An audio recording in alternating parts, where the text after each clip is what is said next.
Hi, Towns Troops. We're going to be reading Chapter 7 in The Secret Garden. I'm really curious about this dog, Jemima. I'm wondering about her house, and I'm wondering what could be behind the wall with ivy and all that kind of stuff. I guess we'll have to read and find out. So, without further ado, I will read you Chapter 7 from The Secret Garden. Chapter 7, Colin. Mary ran up the grand staircase, moving as quietly as she could, her cotton dressing gown flapping. The wind was blowing hard outside the house that night, and the moon was the only source of light. Mary's heart was beating fast, but she had to solve the mystery of the wailing cry. Reaching the second floor, she turned down a dark corridor with covered paintings and closed doors. As she padded along it, a gust of wind blew from a cracked window at the far end, and a dust sheet on a painting that she was passing billowed up. Mary caught sight of the picture beneath and stopped in her tracks. It was a portrait of her mother. She held the dust sheet back and gazed at it, loss and guilt stabbing through her. Her mother looked about 18. She was sitting at a piano, smiling and happy, her dark hair falling in waves to her shoulders. Mary blinked. It felt wrong to see her mother like that. In all her memories, her mother was frowning and turning away. She lifted the dust sheet on the next painting. It was another picture of her mother. This time she looked a few years older. She was sitting on a swing in the clearing, wearing a white dress, and there was another woman, the same age as her, in a blue dress. Something tugged at Mary's mind. She almost felt as if she'd been to that clearing, but it looked like it was in England, so that was impossible. Intrigued, she looked closely at the other woman. She was very similar to Mary's mother, but slightly taller, and her hair wasn't brown, but a dark chestnut red, like Mary's. Mary knew it had to be her mother's twin sister, Grace, her uncle's dead wife. They hadn't been identical twins, but they looked very much alike. Leaving the paintings, Mary tiptoed on and turned into a carpeted corridor with a grand mural on the wall. There was a bedroom door opposite her, and it was open. Whose bedroom was it? Curiously, she crept closer. Her eyes widened, and she saw a dark-haired boy about her age asleep on an ornate bed. He opened his eyes and looked at her. She leapt back out of sight.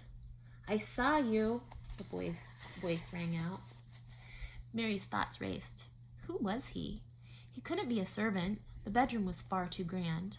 It was bigger and far more beautifully decorated than her own. He spoke again. "I can't say that I saw you enough to positively identify you, but I'm sure if I told them that I'd seen a little servant girl, they would know who I meant, and you'd be in firm trouble, wouldn't you now?" Servant girl? Well, whoever he was, Mary wasn't going to be called servant. She marched into the bedroom, intending to give him a piece of her mind. There was a solid carved wooden bed with curtains draped over the back of it, 2 bedside tables, a reading stand, and a table and chairs. The boy lying in the bed was wearing a vest, and it was propped up against some pillows.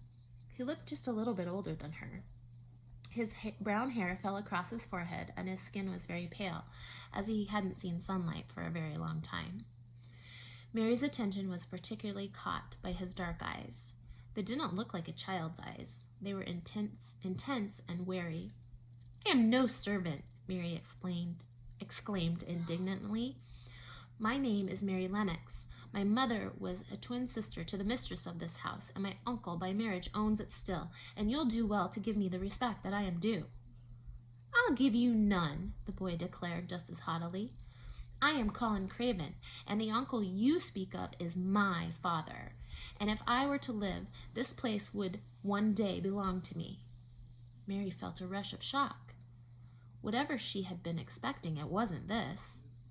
"We're cousins?" she said, not quite able to believe it. The boy's eyes flickered back to hers. He studied for a moment, and then gave a half smile. He gave a brief nod. "But I've never heard of you," Mary said in astonishment. "Nor I of you," said the boy. Mary had a feeling her cousin was as surprised as she was, but he was trying to be grown up and hide it. "You're very thin," he said judgmentally. "Well, you're very white and pale," responded Mary. "Well, you smile with no teeth," Colin challenged her. Well, you don't smile at all, retorted Mary. Why are you here? Demanded Colin. Well, why shouldn't I be? Said Mary defiantly. Colin gave her a warning look. I don't want a friend. Well, good, because I have plenty already, said Mary, shrugging. She took a breath, and then a laugh burst out of her. She couldn't help it. This new cousin might be rather strange and very prickly, but it felt miraculous to be talking to someone that was properly her own age. Colin's lips twitched into a little smile, too, and she had a feeling he was enjoying their conversation just as much as she was.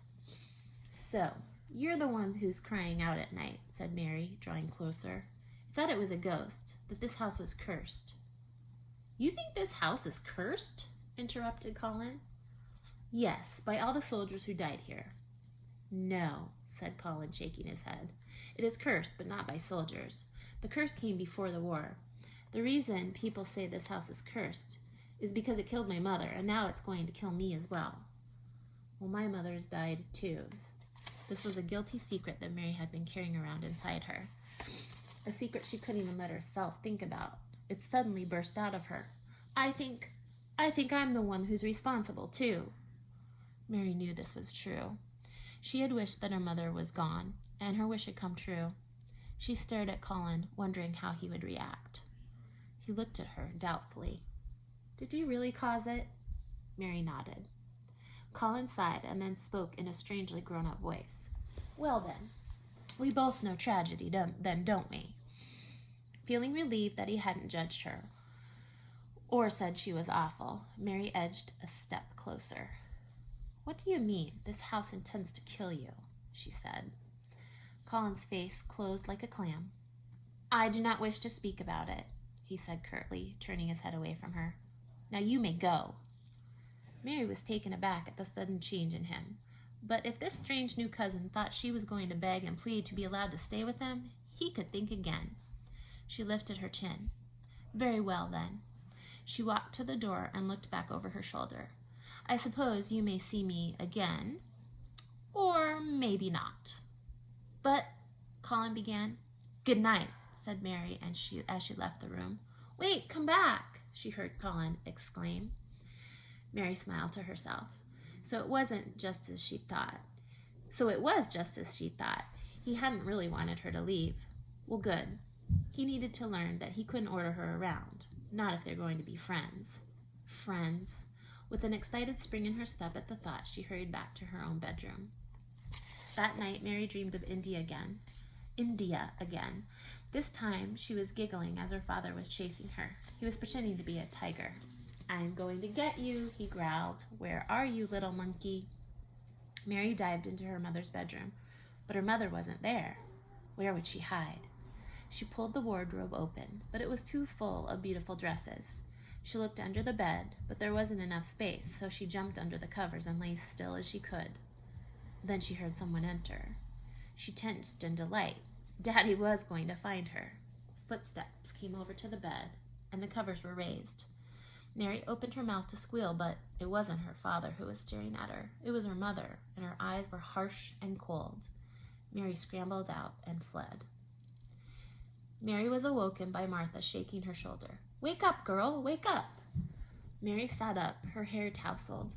She opened her eyes and remembered the events of the night before. But before she could ask Martha about the cousin that everyone had been keeping secret from her, the maid handed her a new dress. It was a navy one with a smocking on the front. It was the smartest dress in Mary's wardrobe. There's no time to waste. The master wants to see you right now.